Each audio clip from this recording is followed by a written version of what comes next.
Today we'll be discussing on a very important topic, which will be kickstarting our entry into critical care medicine, which is respiratory failure. So we'll discuss about the types of respiratory failure. So we have predominantly four types of respiratory failure. One is hypoxemic respiratory failure, which is type 1. Type 2 is also called as hypercapnic respiratory failure. Type 3 is post-operative, wherein the mechanisms are multifactorial mechanism. So this has multifactorial mechanism, and this is usually a transient phenomenon. So immediately post procedure, you may see this. So it is because of atelectasis. And then there is type 4, which is shock with hypoperfusion. These two are not very relevant for us. So what is relevant in clinical practice is type 1 and type 2. So how are we going to define hypoxemic respiratory failure or type 1 respiratory failure? So it is defined as a PaO2 less than 60 with a normal or low PaCO2. So this is what is type 1 respiratory failure. For type 2 respiratory failure, the definition goes, it is predominantly a defect in PaCO2. So PaCO2 will be more than 45 plus normal or low PaO2. So this is the definition for type 1 and type 2 respiratory failure. So we'll see why does each of this happen and how do we approach it whenever we are seeing a patient. Okay. So what do you mean by oxygenation? What do you mean by ventilation? What do you mean by respiration? So ventilation is predominantly, if I say ventilation, it is predominantly going to deal with carbon dioxide removal. Or anything with respect to carbon dioxide is called as ventilation, whereas oxygenation is oxygen transport into the blood. So from the alveoli into the blood, that is oxygenation. Respiration is tissue transport of this oxygen levels. So how can you get an hypoxia? So we said that PaO2 less than 60 is called as hypoxemic respiratory failure. So why should a patient get hypoxic? Before that, we will see hypoxia is the cry of the tissue for oxygen, whereas hypoxemia is emia, means in the blood. So there is low oxygen in the blood. So for the transport of oxygen or delivery of oxygen, DO2 delivery of oxygen, aim of our therapy for oxygenation is to improve the mitochondrial we are going to give. So we hope that the mitochondrial pump is able to generate ATP. So the main oxygen why we are giving? Because we want ATP to be generated. So for the transport of oxygen, it depends on the cardiac output and the oxygen carrying capacity of blood. So oxygen carrying capacity of blood will be combination of hemoglobin. So if I am going to take this as my blood vessel, so you are going to have RBCs and you are going to have oxygen that is going to be dissolved. So sum of what? So your RBC is going to contain hemoglobin. So one molecule of hemoglobin will bind to 1.34 gram of oxygen. And you multiply that by saturation. And you add that to your dissolved oxygen. It is 0.003%. So this is your oxygen carrying capacity. So any drop in either cardiac output or the oxygen carrying capacity will cause hypoxia. So this is the criteria for hypoxia. So we have majorly four types that we would have studied. One is hypoxemic hypoxia, which is a true hypoxemia that we are going to predominantly discuss now. Then we are going to have your ischemic hypoxia, also called as stagnant hypoxia, wherein it is because of the fall in cardiac output. In anemic hypoxia, we see that there is going to be impairment in the carrying capacity, which is either hemoglobin or your saturation.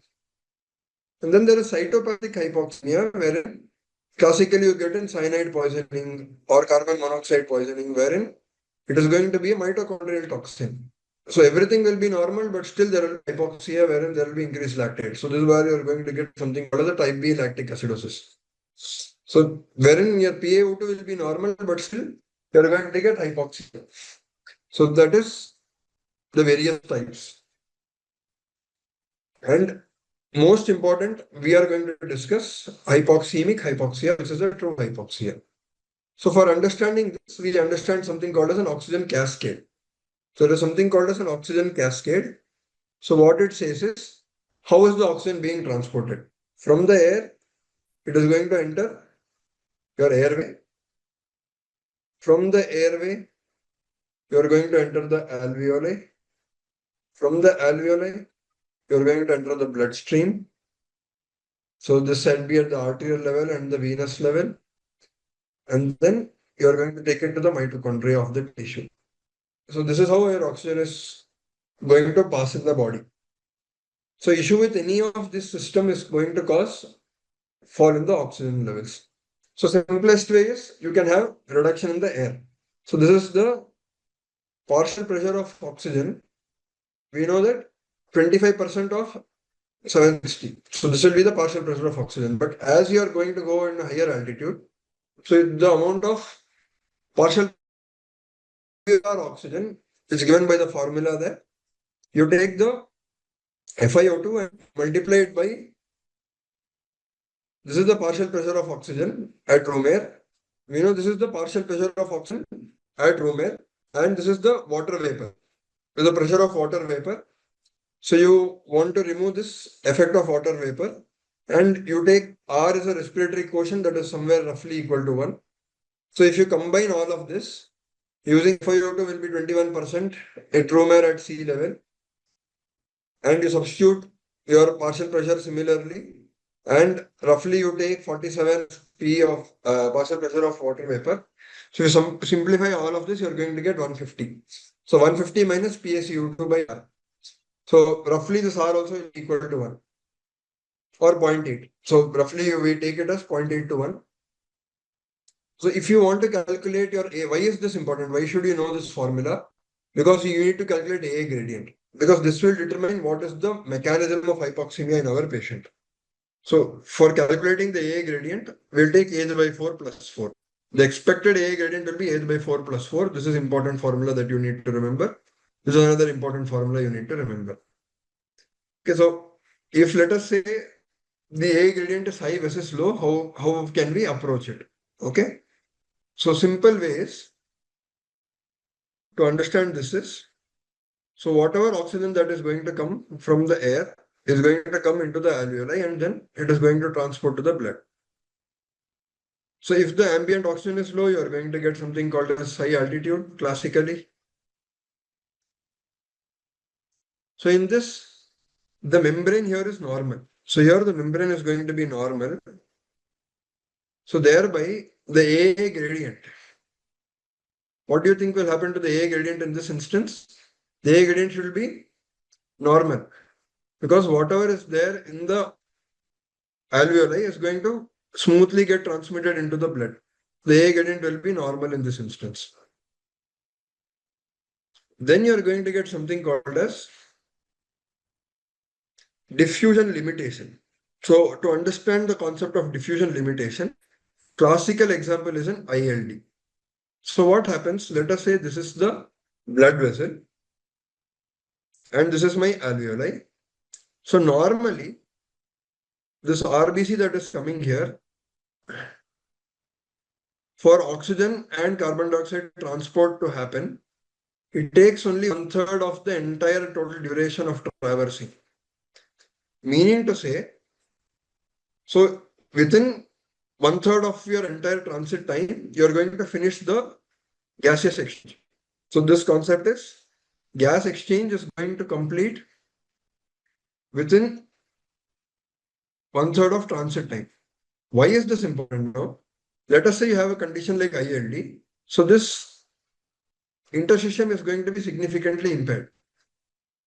So if the significantly it is going to be impaired, but still what is going to happen is you have a good amount of time. So we say that normally within 1/3 it is going to complete. So if you're going to take a longer duration of time, you're going to get good amount of oxygenation will still be preserved. So two things in diffusion limitation. So at rest,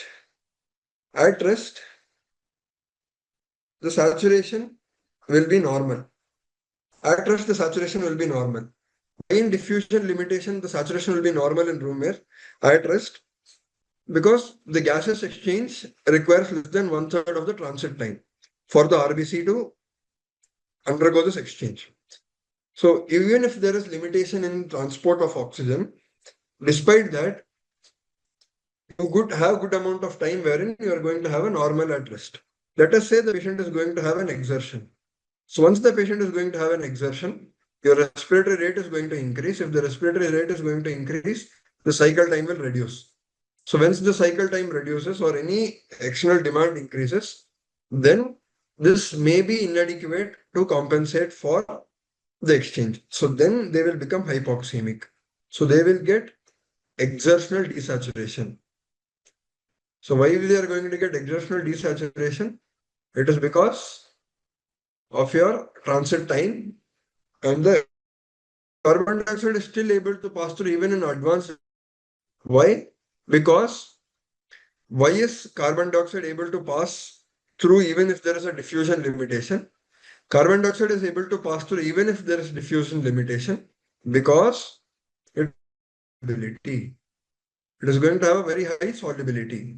Because of high solubility, and it is lipophilic in nature.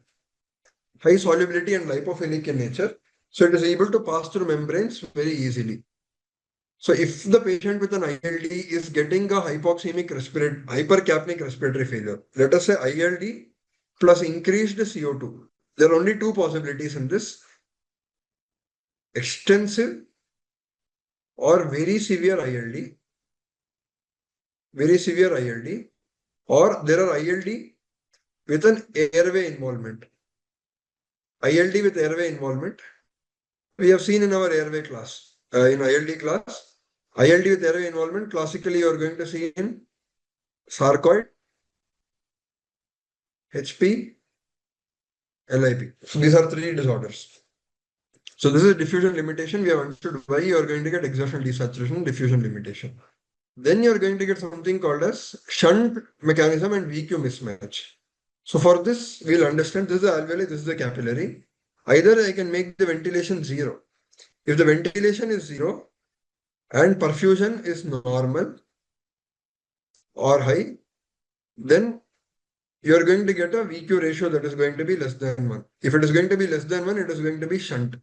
So let us say I'm going to give 100% oxygen here. If I'm going to give 100% oxygen to this patient, what will happen to oxygen response? Whatever you give, it is not going to work. So there will be no effect with 100% oxygen. So that is what is a shunt mechanism. Then the other way is dead space ventilation. What is dead space ventilation? Dead space ventilation is there is no perfusion at all. So whatever air that is there is a dead space. So it is going to increase your, apart from anatomical dead space, the physiological dead space is going to increase. So ventilation is normal, perfusion is very low. So if the perfusion is zero, this will reach infinity.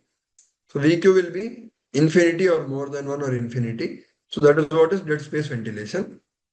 So classically, you will see pulmonary embolism or cardiogenic shock. So this is the classical dead space ventilation. So dead space ventilation, shunt, both of them are part of VQ mismatch, but dead space will be more of a VQ mismatch mechanism. And then you have shunt mechanism. Okay. So we are going to see here, these are the only ways you are going to get hypoxia. Low FiO2, high altitude, it is going to respond to oxygen. Hypoventilation, I will compare it in respiratory failure, hypercapnic respiratory failure. In this A gradient will be normal. So if the A gradient is normal, it can be only two mechanisms. One is FiO2, low FiO2 or low hypoventilation. In both of this, the alveolo-capillary membrane is normal. So the membrane is normal. So alveolar capillary basement membrane is normal. So that is in hypoventilation, low FiO2. In diffusion defect, classically you will have an increased AA gradient and classically it is seen in ILD.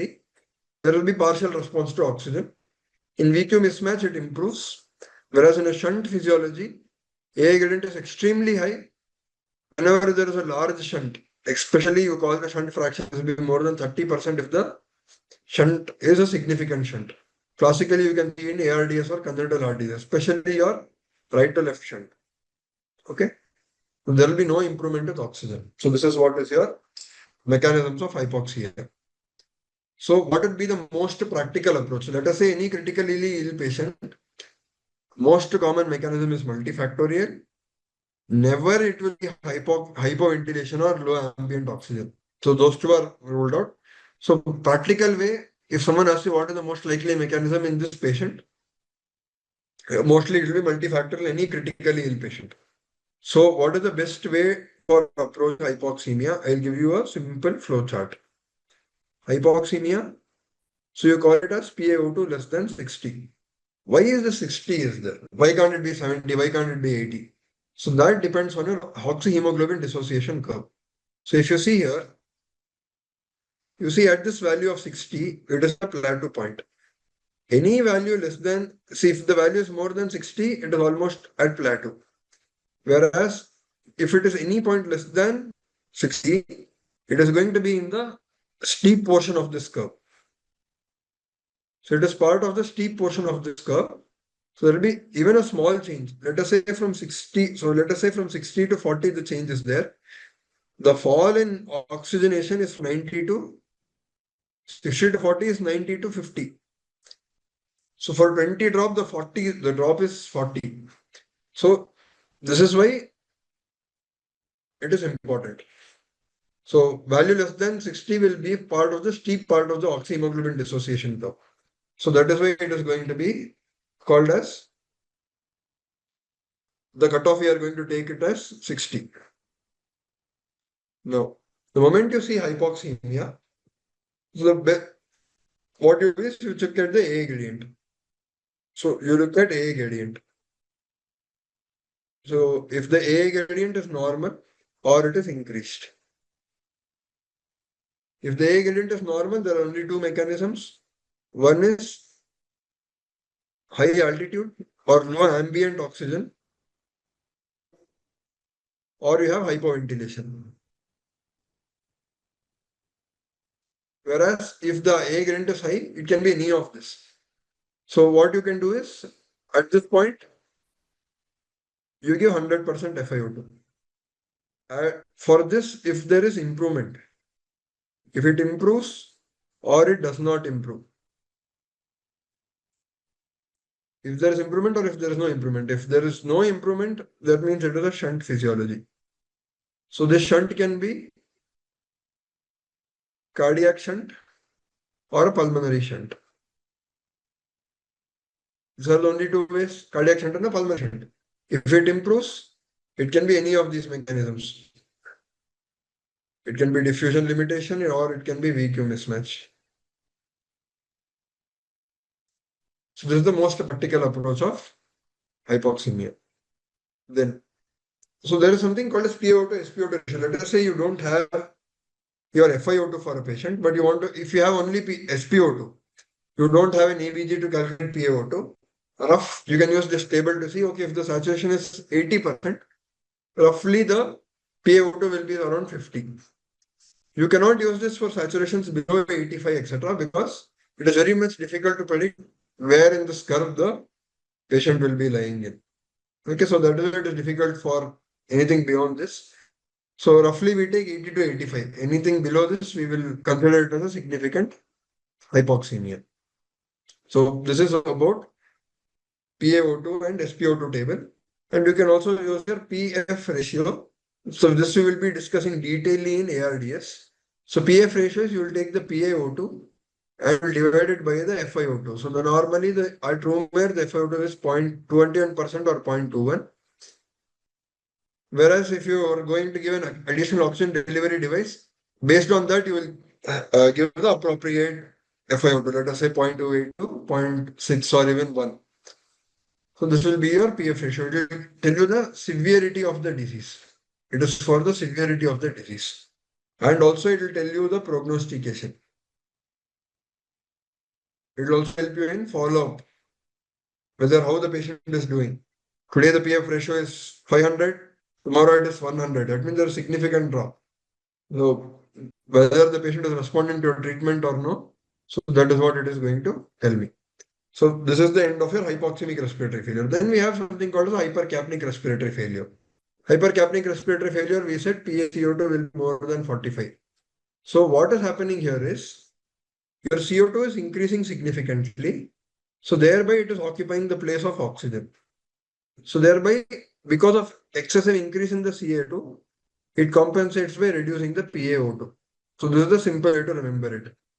So CO2 is increasing significantly, thereby oxygen is not having space. So it cannot transport it. So that is why your PaCO2 is coming here and oxygen is being transport is reduced. Okay, so why does this happen? So we should know what is something called as a respiratory pump. So other ways in which people have classified respiratory failure as type 1 is also called as lung failure and type 2 is also called as pump failure. So this is one more way people have classified. Harrison has given this also and ERS also has mentioned this, so I'm mentioning this. So how you think of PaCO2? Simple way I will tell you next. So from the cortex till the peripheral nerve till the airway. So all of this, any defect in any of this can cause increase in PaCO2. Simple way, brain, peripheral efferent, muscle, airway. Any of this involved, you can get an increase in CO2. Okay? Now, which is the most potent? So the brain, stimulation for the brain will be pH, PCO2. Oxygen is not a very potent stimulus, whereas pH and PCO2 are the most potent stimulants for the brain. So this is also important to remember. This may be asked also as an MCQ. So which are the most potent stimuli for the brain? It is going to be CO2 and pH. So for hypercapnic respiratory failure, this is the effector pump mechanism. So in hypercapnic respiratory failure, any defect in the effector pump is going to cause hypercapnic respiratory failure. So CNS efferent, peripheral nerve, respiratory muscle, airway. At the level of alveoli, you are going to get hypoxemic respiratory failure. We know the alveolar gas equation or minute ventilation. So minute ventilation will be equal to your tidal volume minus the dead space into respiratory rate. So this means to say that if the minute ventilation is high, then the CO2 will be low. So if the minute ventilation is low, then the CO2 is going to be high.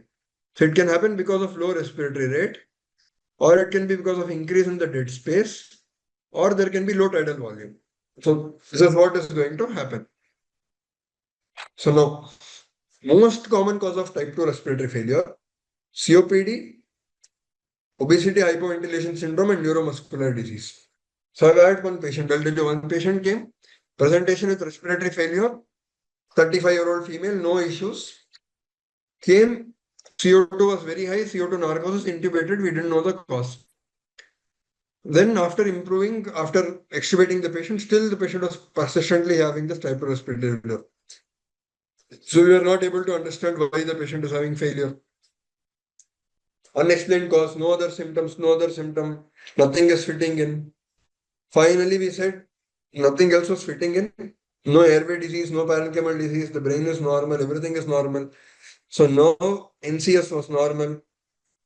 We didn't do an EMG. EMG was, we could not do the EMG. NCS was normal, didn't appear like anything muscle. So then we sent a acetylcholine receptor antibody, which was strongly positive. So it was a myasthenia gravis. So sometimes rarely you may see such instances where myasthenia gravis may present just with respiratory failure and nothing else. Other symptoms, no ptosis, nothing will be there. So we have seen such instances. Very rare. Like I've seen only 2 cases until now like this. But you can still, so that is why you should have a very good approach. So what would be the simplest approach for hypercapnic respiratory failure? I'll write it like this. The patient won't breathe, or the patient can't breathe, or the patient can't breathe out. Can't breathe out. So what do I mean by this? The patient won't breathe means it is a low respiratory drive. Won't breathe means there is a low respiratory drive. So if there is a low respiratory drive, it can be multiple things. It can be sedation, it can be a brainstem stroke. Basically, it is just at the level of the brain. Or it can be some drug overdose. Classically, we have seen it in opioid overdose, very, very common, or benzodiazepine overdose. So all of this is possible. Then there is can't breathe. Can't breathe means either, so he's not able to breathe. He wants to breathe, so brain is giving impulse, but he can't breathe. So what is happening? It is at the level of the nerve or the neuromuscular junction or at the level of the muscle. So these are the only ways. So in the nerve you can have classically it is AIDP, in neuromuscular junction myasthenia gravis, muscle any chronic myopathies or myotonic dystrophies. Myopathy or any muscle dystrophy, you can get this. Then you can get it in extrinsically, you are not allowing it to breathe. So that is a restriction, extra parenchymal restriction, classically in, let us say, kyphoscoliosis or severe obesity causing obesity hypoventilation syndrome, OHS it is called. So that can cause extrinsic issue. Then he cannot breathe out. Classically, this is going to be seen in airway disorder, classically in COPD, asthma, and bronchiectasis. So now you are going to get in type 2 respiratory failure, you are going to get it. Won't breathe, can't breathe out. This is the simple way to remember it. So if I summarize the whole approach to hypoxemia and hypercapnia, so this, it can be either at a high A gradient or normal A gradient. We are in this. So it can be high altitude or hypoventilation. So it can be peripheral or central. We have seen approach to hypoventilation. High A gradient, right to left shunt, which can be intrapulmonary or intracardiac. So this you can use by using 100% FiO2. So this will tell me whether it is a shunt, intracardiac or intrapulmonary shunt. Then you have your ventilation perfusion mismatch and diffusion limitation. So we have seen all of this. So this is how you are going to see in approach.